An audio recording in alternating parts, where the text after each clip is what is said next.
উত্তর পূর্ব আরব সাগরে সৃষ্ট গভীর নিম্নচাপটি পশ্চিম দিকে অগ্রসরের পর ঘনীভূত হয়ে ঘূর্ণিঝড়ে পরিণত হয়েছে। এবারের এই ঘূর্ণিঝড়টির নাম দেওয়া হয়েছে আসনা। এটি পাকিস্তানের দেওয়া নাম।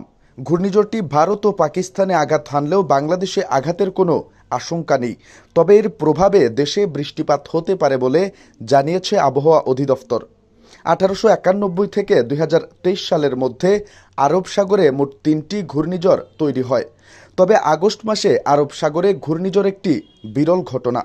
ভারতের আবহাওয়া বিভাগের দেওয়া তথ্য অনুযায়ী ঘূর্ণিঝড়টি বর্তমানে ভারতের গুজরাটের ভুজ অঞ্চল থেকে 190 কিলোমিটার পশ্চিম উত্তর পশ্চিমে এবং পাকিস্তানের করাচি থেকে 170 কিলোমিটার দক্ষিণ পূর্বে অবস্থান করছে।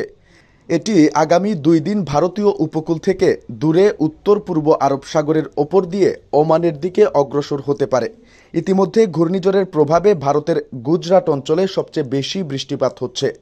বাংলাদেশে এই ঘূর্ণিঝড়ের কোনো প্রভাব পড়বে কিনা এ বিষয়ে শুক্রবার রাতে গণমাধ্যমের সঙ্গে কথা বলেছেন আবহাওয়া অধিদপ্তরের আবহাওয়াবিদ মোহাম্মদ মনোয়ার হোসেন। তিনি বলেন, ভারতের গুজরাটে একটি ঘূর্ণিঝড় তৈরি হয়েছে। এটি উত্তর পশ্চিম দিক দিয়ে মৌসুমী বায়ুর অক্ষের সঙ্গে কিছুটা মিলিত হতে পারে। এছাড়া পশ্চিম মধ্য বঙ্গোপসাগর ও তৎসংলগ্ন উত্তর পশ্চিম বঙ্গোপসাগর এলাকায় সুস্পষ্ট লঘুচাপ অবস্থান করছে। এটিও ধীরে ধীরে স্থলভাগে উঠে মৌসুমী বায়ুর অক্ষের সঙ্গে মিলিত হতে পারে।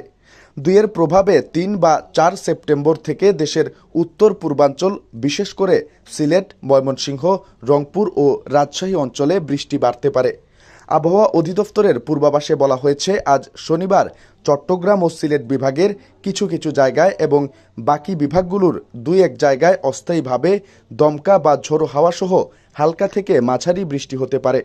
দেশের কোথাও কোথাও মাঝারি ধরনের ভারী বর্ষণও হতে পারে।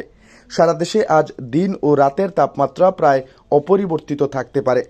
আগামী সোমবার পর্যন্ত বৃষ্টি কম বেশি একই রকম থাকতে পারে বলে জানিয়েছে আবহাওয়া অফিস। সোমবারের পর বৃষ্টিপাতের পরিমাণ বাড়তে পারে।